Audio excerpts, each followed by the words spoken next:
Assalamualaikum Bu Elda. Waalaikumsalam warahmatullahi wabarakatuh. Waalaikumsalam. Gimana Ibu kabarnya hari ini? Hari ini alhamdulillah keadaannya baik. Kemudian saya agak excited dalam kegiatan seperti ini untuk pengembangan saya sebagai guru. Alhamdulillah. Kalau begitu Bu ya, kabarnya baik, terus Ibu sudah excited mau berbicara dengan saya tentang bagaimana kita mau mengadakan observasi Bu ya, seperti yang kemarin kita rencanakan. Saya akan masuk ke kelas yang akan Ibu ajar melakukan observasi. Sebelumnya saya izin ini saya rekam Ibu untuk kita menjadikan dokumentasi karena ini masuk dalam pelaksanaan namanya pra-observasi Ibu. Jadi di sini kita akan membahas atau berdiskusi tentang apa saja yang mau Bu Elda kembangkan. Baik Ibu, kalau saya mau bertanya, izin untuk dalam observasi nanti di dalam kelas, kira-kira apa yang ingin Ibu harapkan yang bisa saya bantu dalam mengembangkan kompetensinya, bagian mana? Ya, sebenarnya saya ini kan sedang melakukan pengembangan diri nih Pak. Baik. Pengembangan diri untuk fokusnya ke pembelajaran yang adaptif. Baik. Jadi dengan adanya kesempatan seperti ini kan Pak, saya mau mencoba yang pertama mengimplementasikan pembelajaran adaptif seperti apa. Kemudian nanti harapannya dari kegiatan ini saya akan mendapatkan masukan yang berarti untuk pengembangan pembelajaran saya berikutnya. Baik. Berarti itu tadi Ibu sudah sampaikan ya, aspek mana sebenarnya yang mau coba Ibu dibantu dalam mengembangkannya. Bu, kira-kira dalam tadi yang Ibu sampaikan aspek-aspek tadi itu bagian mana sih secara spesifiknya yang akan kita atau perlu saya amati? Ya, jadi untuk yang pembelajaran adaptif ini sebelumnya saya boleh mungkin menceritakan sedikit ya Pak ya. Di pertemuan awal kami tentang materi pengenalan tentang sel, terutama berbicara tentang konsep organel dalam sel, itu kan sifatnya abstrak ya Pak ya. Jadi saya mulai dari menggali pengetahuan awal siswa tentang sel. Jadi dari tanya jawab, saya kan dapatkan temuan nih Pak dari siswa nih Pak. Jadi siswa itu sebagian besar, kalau boleh saya menyimpulkan, itu kan masih kesulitan mempelajari hal-hal yang sifatnya abstrak. Apalagi sel itu kan sesuatu yang renik, yang tidak bisa terlihat secara kasat mata. Ya, kemudian kita harus menceritakan sesuatu yang tidak kasat mata gitu. Jadi kan ini abstrak nih Pak. Kalau saya sampaikan tanpa menggunakan strategi jelas susah.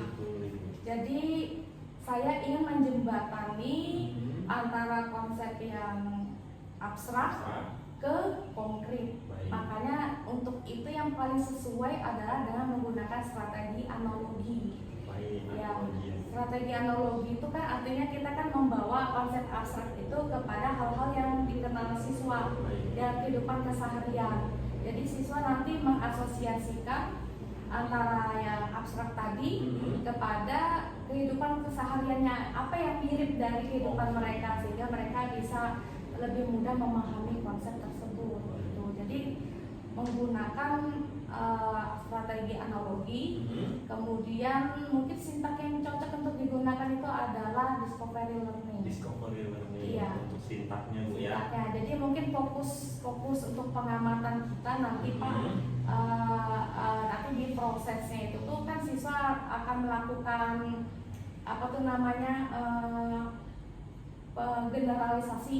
Nah itu paling penting gitu, generalisasi. Jadi setelah siswa mengumpulkan data-data, kemudian siswa akan menggeneralisasi, kemudian mengambil kesimpulan. Nah di situ mungkin jadi pengamatan apakah berhasil dari itu atau tidak.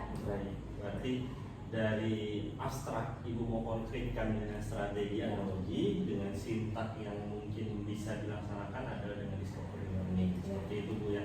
Terus Ibu untuk konsep dalam pembelajarannya nanti, kira-kira selain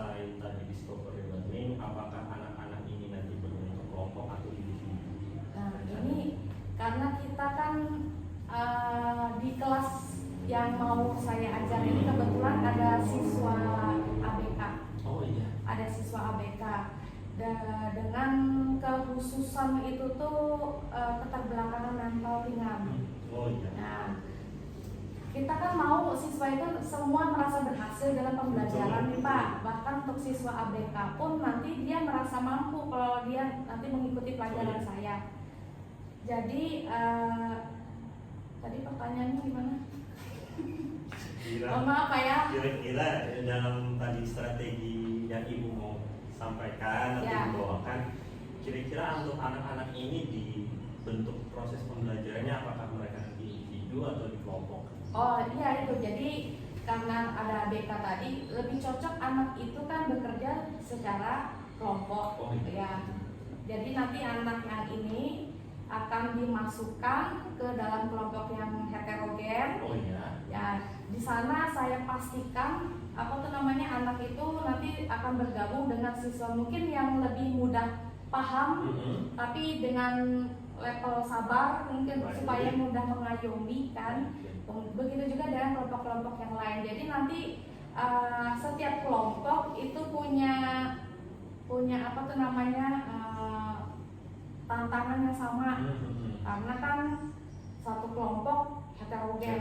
Nah, jadi ada yang siswa dengan level kemampuannya di bawah, nanti bisa terayomi oleh siswa yang lebih mudah paham. Ya.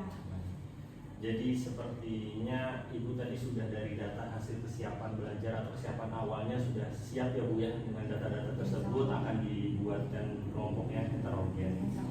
Terus dari data-data tersebut itu juga Ibu akan membentuk menjadi kelompok. Dan untuk di akhirnya Ibu, apakah ada yang mereka harus lakukan seperti presentasi atau produk dan perkiraan yang akan Ibu nanti gunakan seperti apa?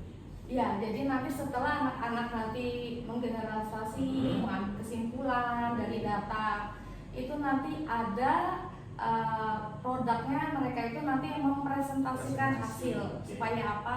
Supaya nanti hasil yang mereka dapat itu bisa dikonfirmasi. Oh iya. Dikonfirmasi oleh gurunya dan dari grup lain. Nanti kita di situ juga belajar mengkomunikasikan hasil. Oh iya. Jadi anak-anak nanti belajar bagaimana cara menyampaikan sesuatu atau menyampaikan gagasan, menolak gagasan itu nanti kita akan kita arahkan. Jadi ini adalah kesempatan yang baik guru tuh memberikan soft skill. Betul. Kemampuan berkomunikasi. Luar biasa Bu, ini gambarannya udah sangat menarik. Saya nggak sabar untuk melihatnya secara langsung. Terus Ibu, tadi kan bentuknya kelompok ya Bu? Ya, kelompok. Kira-kira dalam penilaian Ibu secara kelompok ini apakah ada unsur keaktifan atau ada unsur kerjasama yang menjadi poin dalam Ibu melihat mereka ini berkolaborasi atau bekerjasama? Iya. Jadi itu itu kan hal-hal yang tidak terbantahkan Pak ya. Jadi setiap pembelajaran itu kita pasti ingin siswa itu kan terlihat aktif. Iya.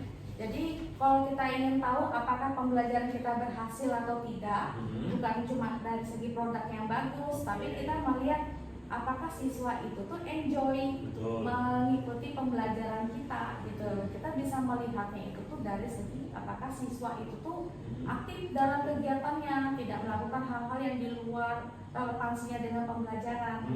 Betul. Jadi keaktifan siswa, kemudian kemampuan kelompok itu dalam mengorganisasi kelompoknya. Seperti pembagian tugas itu juga termasuk Bu ya. Oke Bu, sebelumnya saya juga mau nanya, kira-kira hal dukungan apa yang bisa menjadi penguat Ibu dalam nanti pelaksanaan observasi ini? Ya, yang pertama, karena pembelajaran itu pasti menggunakan di awal itu perangkat teknologi. Kita butuh yang namanya internet bagus, Sarpras.